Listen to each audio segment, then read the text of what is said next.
هي جنة طابت وطاب نعيمها، فنعيمها باق وليس بفاني.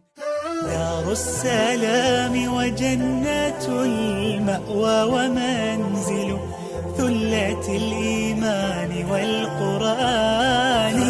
فيها الذي والله لا عين رأت، كلا ولا سمعت به الأذنان. فيها الذي والله لا عين رأت، كلا ولا سمعت به الأذنان.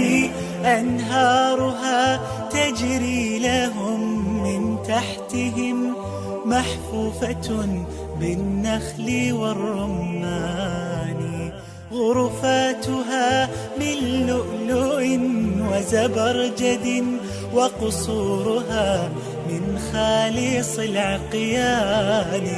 سكانها اهل القيام مع الصيام. بسم الله الرحمن الرحیم. دوستان از قسمی که شما دیدین الحمدلله جریان توزیع کارتا و همچنان توزیعش به فامیلای نیازمند گوشت که گوشت گوسفند بود البته، و برادرای عزیز ما محمد سید، خواهر ما صفیه و قیوم جان. البته از ذبیحه قیوم جان الماس جان همکار ما میکنه. فعلا از سید جان و صفیه جان ذبیحه شد و این فامیلای نیازمند الله متعال ان شاء الله اونا خیر و برکت نصیب کنه.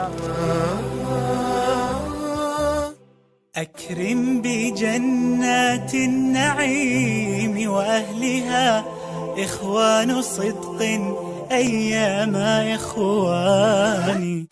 جيران رب العالمين وحزبه، أكرم بهم في صفوة الجيران.